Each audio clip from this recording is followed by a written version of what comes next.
Huwag niyo ipagsugal ang iyong kaligtasan. Nakilala niyo ng totoong Diyos buhay sa ministeryo ito. Pinagaling ating cancer, leukemia, diabetes, mga ailment pronounced incurable. Grabe, pinagaling tayo. The Lord proved us that He is God that healeth us. He's the God who heals, the God who forgives, the God who blesses, the God who protects, the God who gave us eternally in heaven. Ano pa man ang hanapin natin, hindi pa tayo magsinsiro maglingkod sa Diyos, patuloy, continuous in well-doing, seeking for glory. Dahil gusto ba natin ang eternal life? Gusto ba natin ang immortality in heaven? Bakit di pa natin paluguran ng Diyos? Bakit hindi pa natin hanapin ang katwiran ng Diyos? Hindi pa natin sundan ang kalooban ng Diyos? Ito naman ang punta ng tao. Ganun lang kasimple. Ganun lang kasimple. Birilad si Kal. Correct thinking. Kung mayroon kang logic, mayroon kang tamang pag-iisip, napakasimple lang. Ay dalawang lugar lang punta ng tao. Mamili ka. If you want to go to heaven, makanggap ka ng reward, eternal joy, so patuloy, gumawa ng mabuti sa Diyos. Huwag kang gumawa ng masama. Dahil pag gumawa ka mga minamahal, sabi ni Biblia, but unto them that are contentious, walang bang contentment, and do not obey the truth, and do not obey the truth, and obey, but obey unrighteousness. Ang sinusunod mo yung unrighteousness, yung kalikuan, hindi tama sa mata ng Diyos. Sabi niya, ano tanggap mo? Indignation. Yan o. Those who are self-seeking and reject the truth will receive indignation, wrath, tribulation, and anguish. Self-seeking. Ano yung self-seeking? Palagi hinahanap ang sarili mo. Paglingkod sa Diyos, forget yourself. And you must to live for others. You must to be humble. Huwag mo hanapin yung sarili mo na ano ka. Kailangan dito pagpasok mo sa church, palagi kang kamustahin, palagi kang smilan, palagi kang alalayan, palagi kang amu-amuhin. Palagi ka bigyan ng pansin. Yan ang ibig sabihin ng self-seeking. Self-seeking. And reject the truth. But if you are self-seeking, ginareject mo ang katotohanan. Ano matanggap mo? And will receive indignation. Matanggap mo yung galit ng Diyos, wrath, puot, tribulation, kahirapan, anguish, kahapisan sa buhay mo.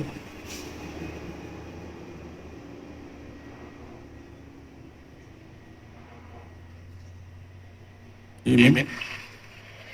Sabi ni Pablo, we refer to these two eternities as heaven and earth. Simple naman ang paglingkod sa Diyos. Kahit magbilang ka pa ng ilang taon sa paglingkod, huwag mo bilangin yan. Sabi ka naman ng pastor, minsan, tinanong ako, bago pa kang worker, tinanong ako ng mga pastor, di ba badiraan yung testimony mo? Galing ka sa maayos na pamilya, papa mo, sundalo, kapatid mo, maestra, wala kang problema, halos natutalo yung kanyang katulong, may kadagalang hira, may kadawalis, may kadaluto, maliit pa kami, may grocery kayo, may restaurant ka mo, so you came from well-to-do family. Ngayon, graduate ka sa seaman, bakit ka mag-worker? Alam mo ba yung worker, walang sapat na kain, walang insaktong tulog, araw-araw pag-iisip mo, maaga, purihin mo ng Diyos, ilang oras yon? Halos 10 oras sa 11 hours ang pagpupuri. Walang almusal, ang panangalian, alas 3 pagkatapos ng puri. walang sweldo, hindi masunod yung sarili mo, not seeking yourself, ang masunod dito, kalooban ng Diyos. Pag-aralan mo ba, marunong ka ba maglaba? Marunong ka ba magbasa? Simento? Marunong ka ba magpanday, magkarpintiro? Matagal ako nakasagot. Ngayon, bakit ka mag-worker? Ang ganda ng kurso mo. Maging kapitan ka sa barko to help your family. Matagal ako nakasagot. Hindi ako nakasagot halos. Hindi ka nakasagot. Sabi niya, Brian, doon ka muna ng kwarto. Natulog ko sa baba ng kasural. Ilang araw lang linggo, inobserbaran pala ako. Pag bago kang worker sa Manila, itrain ka, subukan ka. Alam mo, pinalaba ako ng mga kumot na nakakabaga, mga kapal. Buong hapon ako naglaba. Hanggang kurtina. Sugat ko na dito. Hindi ako sanay maglaba. Hindi pa ako tapos na ba? Tinawag naman ko ng elder na worker. Brande, sama ka sa magkabo ng tubig. Ang wada ba? Isang jeep. Grabe. 20 na container. Sus. Akala na tansa. Dami pa. Tapos, ako umiwan sa pastoral house. Pagdating ng mga manggagawa, kapwa ko, matapos ang gawain siya, tagalas 8 oras na gabi, mag-travel pa, basta, hanggang alas 2 na maling araw, sige lang kuhugas ng plato at kutsara at ikalbi. Linisin ko pa yung kitchen. Minsan, wala ako nakatapos paglinis. Natulog ako. Di ko nabasan yung 4 na kaldirong lalaki. Sabi ng ganda, Bali, delikado. Malaman mo na pasama rin. Kung pagod lang ako eh. Kaya, nagyaan lang ako. Sunod na araw naman. Pinasaing kami, pinalungag saing. 4 na kaldiro. Yung 4 na kaldiro, lahat nahilaw. Yung isang kaldiro basa, yung isang kaldiro matigas, yung isang kaldiro sunog. Pagdating ulit, kain na. Ano nangyari? Parang naman daw. Bakit sunog? Ano nangyari? Ito, matigas. Sino nagsaing? Wala.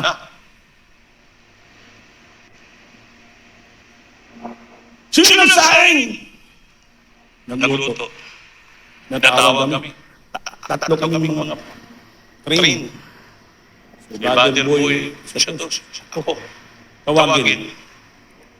Brande, lahat yung tatlo. Isang gabi ito hanggang bukas, 10 days, magpasting na kayo. Pinapasting kami 10 araw.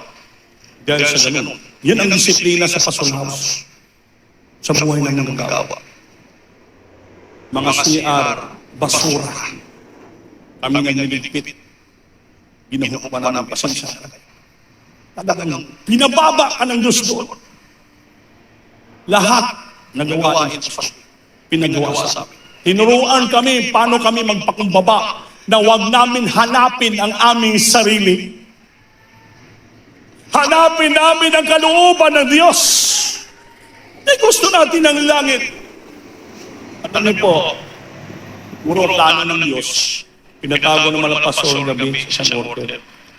Brian, umuwi ka muna sa inyo sa labas.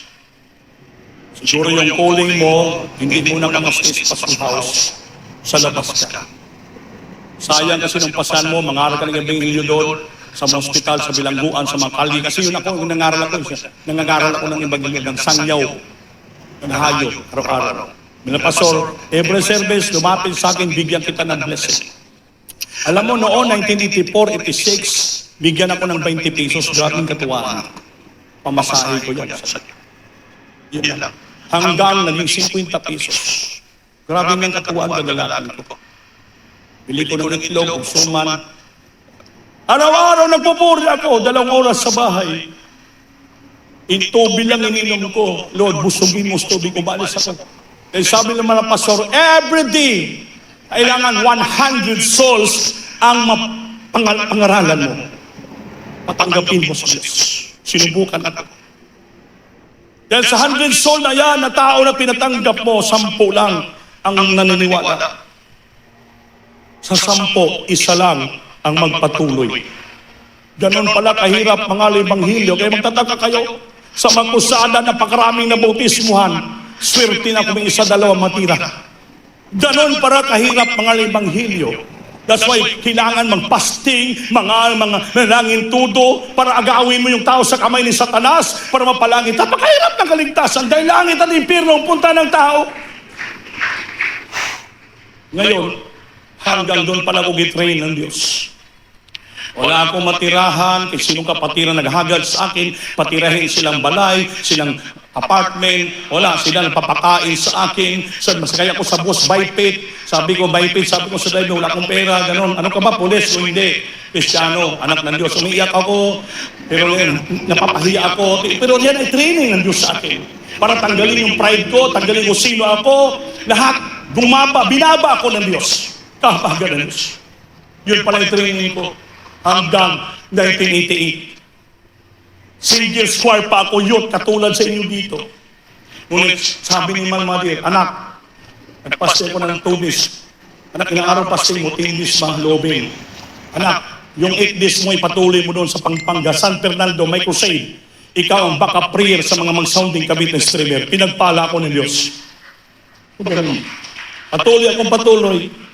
Akala ng kapwa ko single square na backslide na si Marian, hindi ako nakita. Kinahabagan ako ng Diyos. Sakita ng Diyos yung puso ko, desire ko. Gusto ko sa mapaluguran, hanapin ang kalooban, hindi sarili ko. After ko sa San Fernando, hindi ako makapaniwala. Sabi naman, Pastor Brian, halika. Willing ka pa magpagamit sa Diyos? Kabagan po ng mga pastor ng Panginoon. Bibigyan kita ng ID. Bibigyan kita ng certification as preacher in this ministry. Ikaw mangaral dito, tapos paluapin yung mga kaluluwa. Umiyak ako, sabi ko mga pastor, kahit wala na sigurong ID, bigay ka sa akin as preacher o certificate. Di wala pa ito mga ID noon. 1988 pa. Basta sinabi niyo po. Sige, umalis ka na. Dito. Ginamit ako ng Diyos 1988 sa San Fernando, Pampanga, after crusade. Kami nagputol ng kawain, kapatid kami sa Pilnipa lang. Alam mo sa gamin, nagagawain sa puno labang na nangka hanggang pinaluap namin kaluluwa. Di training ko na Diyos ang nagkapatid sa Pilkawayan o di pa. Dito ng start. 1988 hanggang ngayon, yung abang lingkod niyo, kinahabagan ng Diyos. Dahil hindi ko hinanap yung sarili ko. Galit yung mama ko. Galit yung mga kapatid ko. Bakit hindi ka nagtrabaho? Hindi ka sumakay sa barko?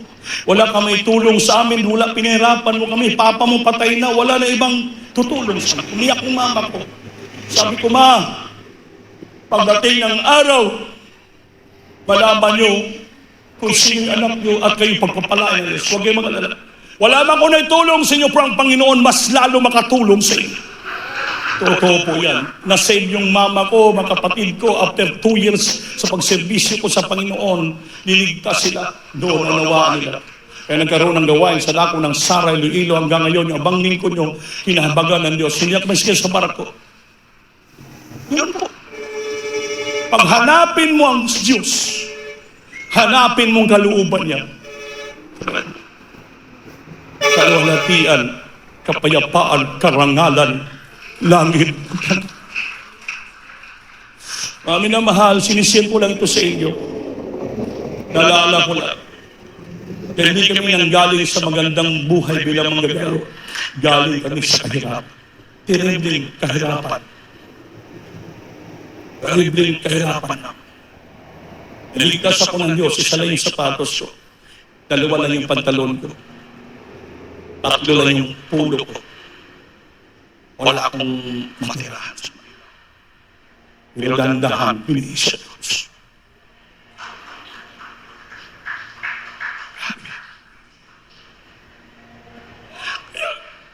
Ang natagagayaw natin. Kahit anong pagsubok sa buhay mo, nagpapatuloy kami, kumakapit kami. May tinuruan na kami ng Diyos sa umpisa pa. Paano kalimutan ang sarili? Huwag hanapin yung sarili. Umangat ka naman, pinagpala ka, still, ganun pa rin ang buhay. Ganun pa rin yung ugali mo, hindi ka nagmamayapang. Kaya isip mo langit, hindi pong sarili natin. Nagpasalamat ako sa Diyos. Hindi mo karapat dapat. Ginamit niya kami pagtinuan buong pamilya ko. Hirap ang buhay mo gagawin. Pero kay